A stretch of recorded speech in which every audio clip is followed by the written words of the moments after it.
So the question is, can we record now without interference, without any background noise? Okay, so click on the 1, 2, 3, 4. Let's just see if that works. Hear me now. We are recording. So basically, welcome everyone. This is the first podcast that Don't start with so basically. Don't start. That's a terrible start. Okay. Oh God. We'll edit that out later.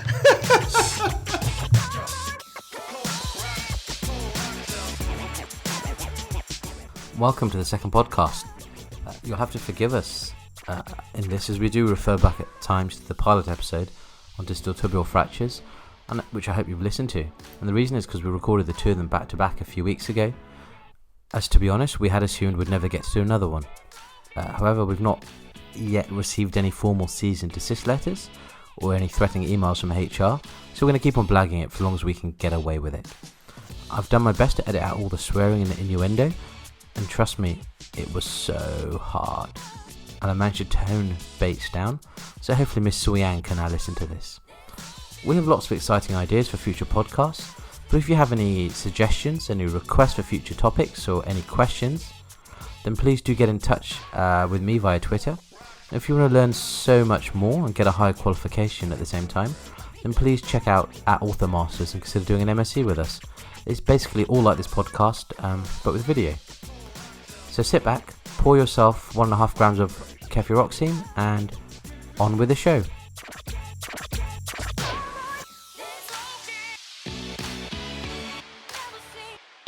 That segues quite nicely, almost as if we planned it, to the next part, which is the hardest operation in orthopaedics. Yeah, the least glamorous. The least glamorous operation in the entire orthopedics. And quite possibly the first operation. It's worse than K-wiring of a wrist. Yeah, and it's probably the first operation that you get left to do alone. Yeah, in your training. That's right. And I'm talking about removal of metalwork. Removal of hardware.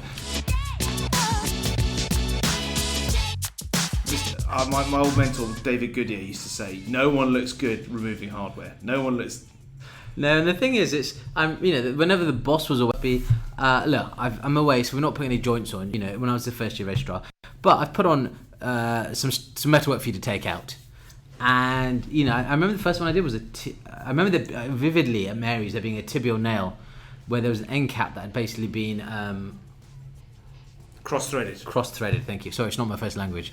It had been cross-threaded, and the whole thing was just a nightmare. And I've got a feeling the patient maybe needed a transfusion, but.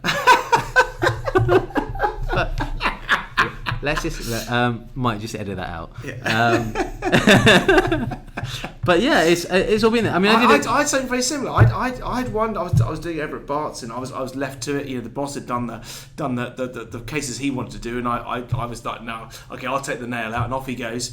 And it was a nightmare. And, was in agony afterwards. It's a difficult operation, and there are. The thing about removal of hardware, if you've got a plan and you know what you're doing and you've got all the kit available, it's actually really not that difficult. Yeah. But if you are a bit undercooked, a bit underprepared, you haven't got the bit of kit that you need for that particular nail, it can be a horrible, horrible, humbling experience. Planning is the key. Yeah. I remember taking out. I was sold a list. As a registrar, you always get put into someone else's list. They look, can you go do that list tomorrow if someone's so-and-so's away?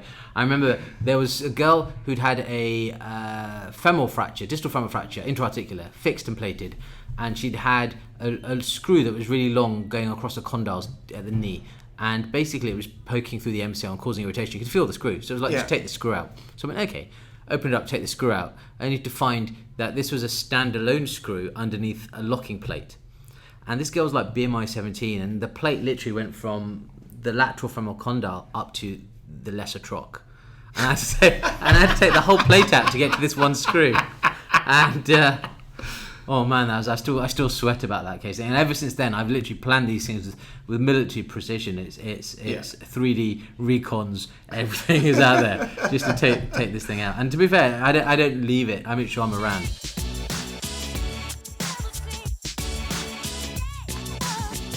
So we talked about tibial nails earlier. Yeah. Suprapatellar, transpatellar tendon. Yeah. Parapatellar tendon. How do you go back? What's your line of approach for taking out tibial nail? Okay, if removal of tibial nail, if I'm taking out the whole nail, and that's you're usually doing it in a non-union setting. It's either a non-union or it's an infected nail. So either of those, whether it's non-union, whether it's infected, even if it's non-union, you're still wondering whether it's a subclinical infected non-union. So I usually take nails out infrapatellar, regardless of how they went in. Because you don't want to cross the knee joint in case. I don't particularly want to take an infected nail through the knee joint. Now that's a bit of an emotional thing. There's no evidence behind that. But as a knee surgeon, I respect that. Knee surgeons sicken me, man. So don't I could kiss you if you weren't so ugly. Hey, listen, I don't judge. But kiss on behalf of all these. But thank you for your service. So you go infrapatellar, but the fact is, if it went in supra, it'd be appropriate to go in suprapatellar, right? To take it out? Absolutely. As long as you're adhering to all of the principles of suprapatellar nailing, the main one being the tube has to stay down throughout the operation. The tube that sits in the PFJ, which protects your patellar and trochlear cartilage, has to stay down all the way through. And as I mentioned earlier, the patellar cartilage is of vital importance to the body, second possibly only to the left ventricle. So, and the semi-extended. So we just very brief to go back. Semi-extended is the position, not extended, because you need that 20-degree angle of dangle. That's right. As you flex your knee, the so-called, what I call the sweet spot, the place, that little corner of the front of your tibia, that little corner where you want your entry point to be. As you straighten your knee, that disappears into behind the femoral condyles. As you flex it, it becomes more and more open. That's why when you're doing infrapatellar nail, you flex the knee up as much as you can to bring that forwards. In the suprapatellar setting, you've got to flex the knee a bit, otherwise you just can't get to that sweet spot. So it does need 20 or 30 degrees of flexion in order for your wire to hit it. So yes, the knee, you put your trocar goes in full extension where the PFJ is at maximal relaxation. Yeah. But then once you're in, you want to be flexed to at least 30 degrees. And you can get a tight PFJ, and the main concern there then is that you don't want to crush that patellar cartilage. Yeah. And you may need a bit of tendon release to get in there. Yeah. Exactly. So if you've made your arthrotomy at the top, that suprapatellar port, and you're trying to put your jig down, your trocar down, and it just will not go. It's too tight. If you are considering taking a mallet and hammering it into the PFJ, no, that's probably the point where you say no. Just stop and do a medial release, and literally just take a knife or diathermy and just release off the medial retinaculum. Just take it down. You can go all the way down. You do that in knee replacement all the time. You do a parapatellar arthrotomy. So if you do a bit of a release of 5 centimeters, that's right. Entirely reasonable thing to do, as long as you close it up properly afterwards. Very easy to repair afterwards, right? Yeah. So, and that's what you should be prepared to do. So if you cannot get into the PFJ, just do your medial release, let it go, and then your trocar will pass.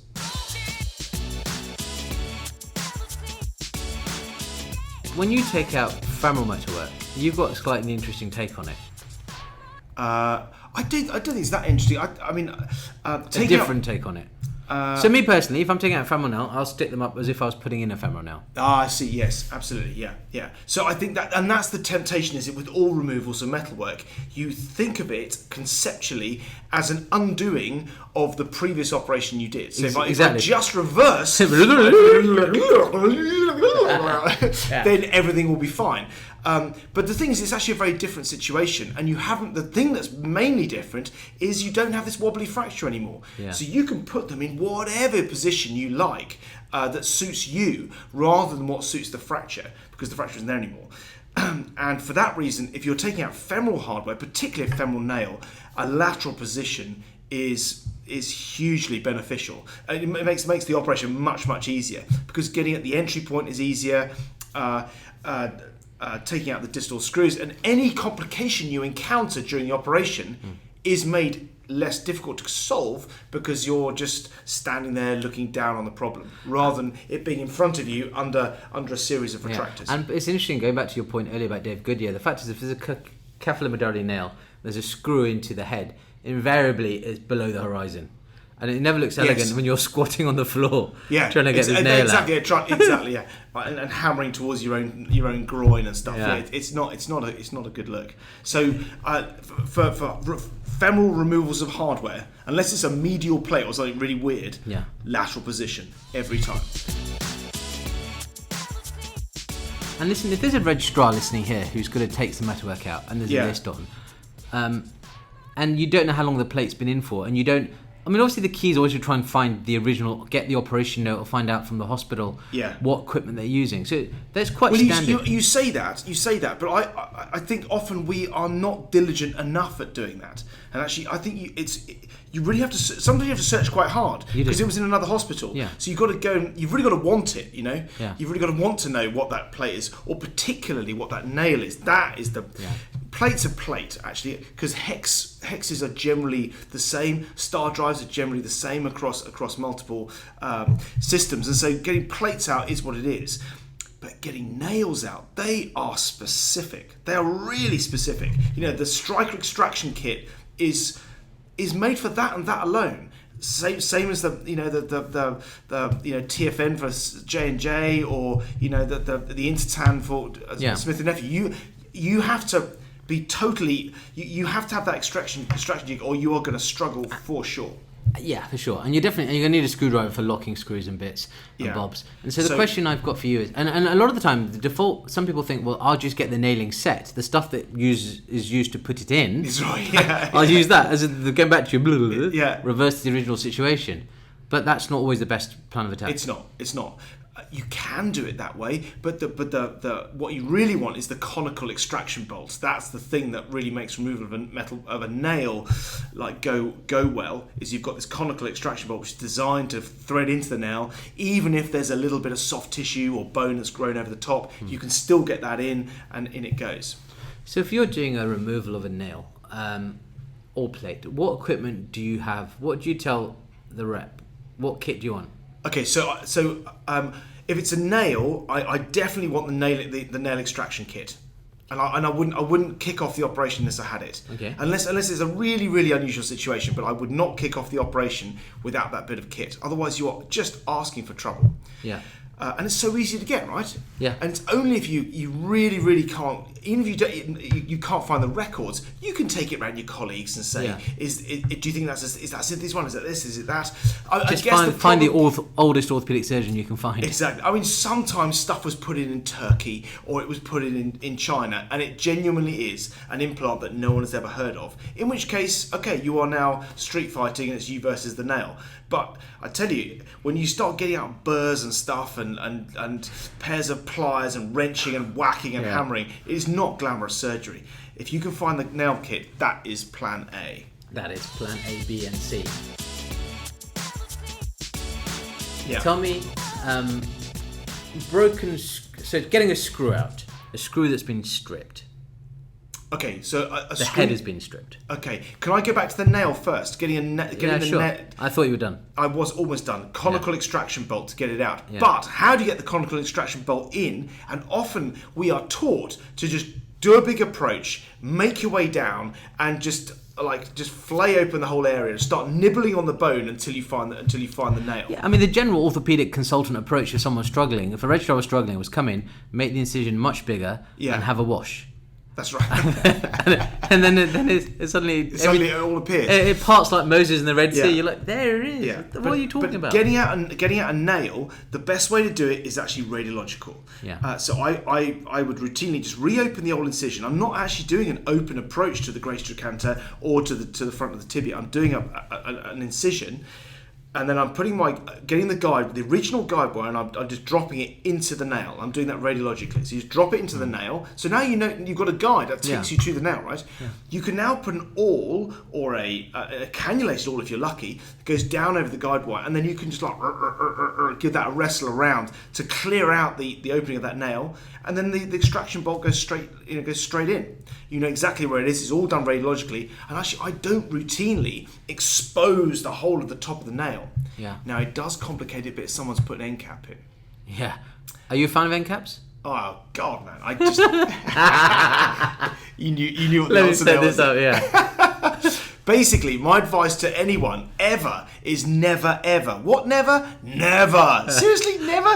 Never. But this young patient is going to overgrow, Mr. Bass. Yeah, overgrown bone. No, in my head, end caps are about surgical vanity. You basically pushed your nail in too deep. Because you couldn't be bothered to pull it out and make the nail a bit longer. You pushed it a bit deeper, and now you're feeling that maybe an end cap will make it look a bit less. Yeah. Your locking bolts are still way down the tibial, way up. And anyhow, it's the work of the devil. The point of the reason the end cap is the work of the devil is that it makes extraction of the nail more difficult. People say it makes it easier. It makes it harder, like a country mile harder. If you have no end cap, you just drop a guide wire in. Drop an awl down, conical extraction bolt, out it comes. If you've got an end cap in, that's an order of magnitude harder. So I'm going to ignore my own question in the way that you did. If I can, let's go back to the nail. If you've got a bent nail. Oh yeah. Or a broken distal bit. Right. We see those. Yep. How do you deal with those? Okay, so if it's bent, if it's just bent. Just bent intact. Just bent intact. My solution to that is let's say it's a valgus fixation, as we talked, a distal tibia that was fixed in valgus. It's healed now. Yeah, you've got a bent nail. Right, bit of a bent nail. Or the bent. Let me just clarify. Sorry, the bend may have caused the valgus. There may be some issue there. Yeah. Usually, what happened was it was a bit of a non-union. Yeah. It was a bit of a non-union, and then bent a bit, or maybe it's exposed to like a trauma or whatever before it healed. Then it bends, then it heals. Now you're left with a bent nail. That's what usually, if it's not that bent, you can usually whack it out. Yeah. Is the honest truth. You just smash the crap out of it, and it usually comes out with your conical extraction bolt. Doesn't always, and if it doesn't, then you're going to have to cut the nail. You're going to have to go in, do an open reduction, and cut the nail. What are you cutting the nail with? With Midas Rex. That's all you've got. Yeah. And to do that inside the bone, you've got to make a window. Got to make a window in the bone, a decent, big enough to get your Midas Rex in. Yeah. Then you've got to get down, get to the nail, cut the nail inside the bone, take the proximal bit out, and now get a hook down and fish the bottom bit out. That's a big deal. Absolute disaster. Yeah, that's a major operation. So a bent nail is difficult. And if it's broken, and I think also if it's a bent nail, you've got to really question your head. Yeah. Do I absolutely need to take this out? Yeah, I agree. And what if it's broken? The tip is broken. Tip is broken is a bit easier to manage because then the top part of the nail is actually quite easy to get out. You just pull it out with your conical extraction bolt, having taken the screws out. The tip, there's actually quite a lot of good solutions for that now. I usually ream down to it. It's usually an exchange nail, so you bigger. You make the proximal part a little bit bigger in order to give yourself your that fragment a little bit of wiggle room to come out more easily. You then put down, most systems now have a hook. It's just a long hook, a bit like a measure, except much longer with a bigger hook. And you just pass that through the nail, out the other side, and it hooks up against the bisnet, and you slap it out. Failing that, you can put like forceps long grabbers down there. There's arthroscopic grabbers with little jaws on them that can grab it and pull it out. And the third option is the quite cool one, which is where you put the jammed guide wire technique. The jammed guide wire, exactly. Tell us. So you put a ball-tipped guide wire down through the end of the nail, so it's poking out the bottom. You then get a second guide wire, which is non-ball tipped, and you put him down as well, and he goes down into the nail, and he goes out the end of the nail and parks up against right alongside the other guy. You then back slap on the ball spiked one, but as he comes back, he gets jammed because there's now not room for him to get back through the hole in the end of the nail, and as you back slap, the whole of that distal bit comes out. What I would advise people to do is before you start putting on your conical extraction bolt or whatever, you put that on before you take all of your locking screws out. Got you. And there was an interesting tip that one of our colleagues, Alex Riss, said, which was basically leave one lock. Alex does quite a lot of this kind of stuff. He's a lot of limb recon and deformity, and he's awesome at them. Him and Nima. But basically, leave one locking screw in as you engage the top of the nail, because otherwise the nail can just spin, particularly if it's not healed. Exactly. And once I saw someone trying to smack a nail out. Was it a tibial nail? Someone trying to smack a tibial nail at the top with the distal locking screw still in. Still locked up. I walked in like, holy shit! Yeah. That's not good. You can end up bivalving the whole tibia doing that in fragile bones. So you have to be a smidge careful there. And the thing to remember is that essentially a lot of the time we're worrying about an infection here that's caused non-union. And so it's really important to send microbiology samples. And not to give antibiotics on induction, but to wait until you've taken everything out. Right. So basically, if you ever find yourself taking out hardware, just send samples, because it's usually a non-union situation or a query like infection situation, and if you do have a deep indolent infection around hardware, you don't get many opportunities to get clean microbiology on that sample. So if we're taking out hardware, I always instruct the anaesthetist, don't give any antibiotics in the anaesthetic room. Leave them free. We're going to go down, we're going to take samples out, we're going to get some samples, then you can give your antibiotics, and then we'll take out the rest of the hardware as well. And it's really, when I say samples, I'm talking either bone samples from around the implants, or reamings, or I'm talking about that kind of membrane you get around the plate, like around plates and screws and stuff. You get that little membrane around the side. Bit of that. And are you ever... do you ever send the implant? You can. Sonification is a thing now where you can send that, and they basically expose the implant to ultrasound, and all the microbes in the biofilm drop off, and then you can culture that. Yes, you can do that. That's pretty niche. I'm not sure it's actually. It is a thing. Is it superior to sending other samples? I don't think that evidence is out there yet. So I think sonification sounds good and sounds cool, but there's no real substitute for just old school sending off a sample that was right next to the plate. Agree. That's awesome. Tell me this. I asked you earlier, and you quite masterfully ignored me when I said about taking out a screw that's been stripped or broken. Yeah. Screw head. Right, so there's different bits of it that can be stripped. Yes. It can either be the screw, let's say the hex or the star drive, which is stripped, in which case... usually because some idiots put them in on power and not stopped in time. Exactly. Yeah, that's right. So if you're going to get that out... Now, sometimes you put your hex screwdriver and you turn it, and it feels like you've got a bit of resistance, but just not very much. You can actually improve your screwdriver just by making it a bit fatter, and you could do that by you could put a steri strip or some foil over the top of it, and just enough to make it a bit thicker. A steri strip works really nicely. Yeah. And then you put that back into the hex, and sometimes just that increase in size is enough to get a hitch on the hex, and out it comes. A hitch with checks. Easy for you to say.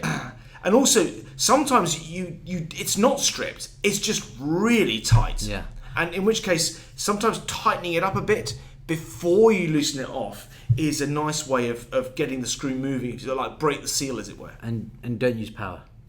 Don't use power. Exactly. So I've had ones where it's been so hard to turn that I've almost felt like I was going to rip my ulnar collateral ligament, my thumb. I'm like, something's going to go. Yeah, particularly in large fragment stuff, because in those the threads generally don't strip. Yeah, it's usually a small fragment that strips. So anyway, it's stripped. So let's say the hex is stripped or the star drive is stripped. What can you do? You've got these things called reverse thread conical screws, which is basically, it looks like a tiny little threaded cone, and basically it goes into the screw head and it's on reverse, and it just slowly bores its way in, gets a grip, and out it comes.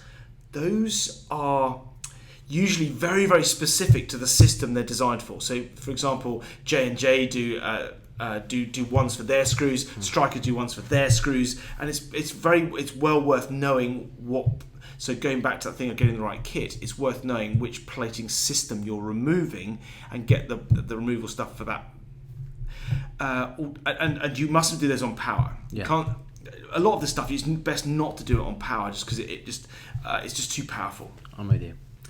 If there's no head to engage a screwdriver in, right? Okay, so snaps off. It's just no good whatsoever. Yeah. In that case, you've got to drill it out. Yeah. So if it's cold welded, so to speak, and a lot of that used to happen a lot. Happens less now, but it does still happen. But if it's cold welded, in other words, you cannot get it out.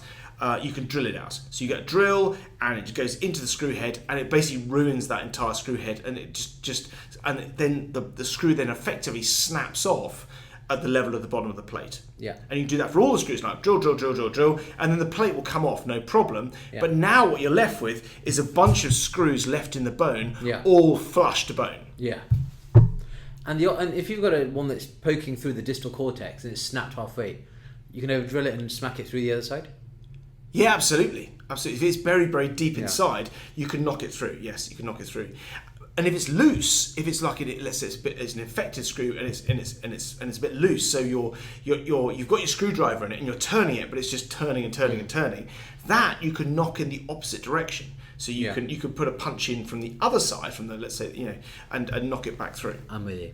And I must say, and then there's an absolute bailout. I remember you had this really cool photo of, I think, one of Alex's cases where it basically dug out the plate. That's right. Well, yes, he had a plate that was put in the 1950s, and has literally become, and probably when they were a kid, and so it's just become completely incorporated inside the bone. That's a real difficult problem, because those very, very ancient plates, or ones which are put in very poor countries where you have like literally homemade implants, those guys they're very difficult to remove. Even if you can expose the screw head, it's not a sufficient quality to be able to just turn it out. So effectively, this is a digging exercise, and you just have to dig it out. Literally dig it out. And a lot of bone will come with it. It's a bit like a sort of tumour-style excision.